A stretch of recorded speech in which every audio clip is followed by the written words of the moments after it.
Alright, it's March 22nd, 2024. I'm at Spring Hill Mall in Dundee Township, Illinois, which will be permanently closing in just a couple of hours. I've done a few video shoots here already, and will have more in the future featuring the exterior as demolition day looms closer. Since this will be my final interior video of my childhood mall, rather than delve into the history of this place, I'd like to just take a few minutes to reflect. Check out my other videos for more detailed historical information.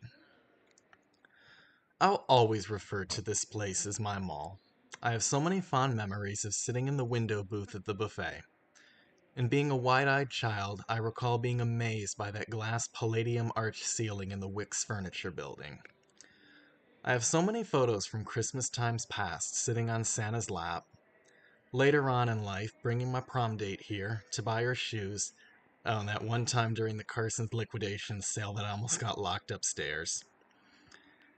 And you know, I also can't forget that this is the place that first exposed me to a band called the Human League and their song Keep Feeling Fascination, which I found very annoying at the time. It just played over the PA system. And sometimes when I walk around in here, I can just still hear that song in the back of my head. But I could keep going on with my memories, but I don't feel like getting too sappy. And y'all probably don't care about those anyway. So, I'll slightly shift focus from my memories to some of the stories that were shared here in the final weeks and tonight by others here at the mall. Some were verbally shared in the crowd, but most were just silent tributes that were left on the memory wall.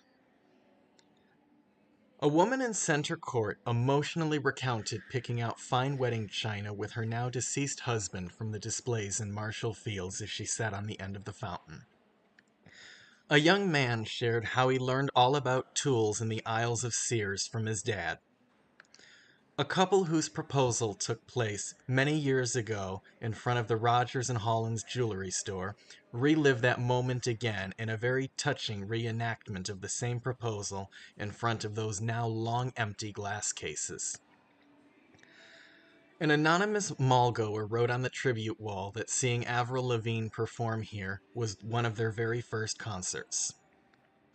Many others just recounted working here at Spring Hill or going on dates and just overall describing what it meant to be living life in the 80s and how honestly, while this place looks different, it really hadn't changed all that much. A few people even came tonight to be here from out of state. It's very evident that Spring Hill Mall meant so much to so many of us, and not just myself. As I walk through the mall here tonight, knowing that this will be my final time inside, I do feel a different kind of energy. Like just a piece of me, a small piece, that'll be gone forever. Oh god, I already said I was done with the sappiness, but honestly, a lot of the other regulars that were here tonight seem to share that same sentiment with me. I mean, hey, after all, a group did get together and hosted a funeral for the mall in the center court. This mall may have been dying a slow death, but it really had activity up until the final night. Mall walkers could be found here daily, the Pace bus still making its rounds of pickups and drop-offs in front of Sears, and as you've probably noticed, the showpiece split center fountain was still full of water putting on its regular performances. A handful of mom-and-pop style businesses opened here in recent months, using Spring Hill as their first foray into the business world. Well, it's unfortunate that this mall was just another casualty of COVID. It really never rebounded after the pandemic, unlike some other shopping centers in the area. And while there was promise, just the turnover of too many mall management companies and the final purchase by the village of West Dundee is what really did this mall in. But I'm at least glad to see Spring Hill go out in style.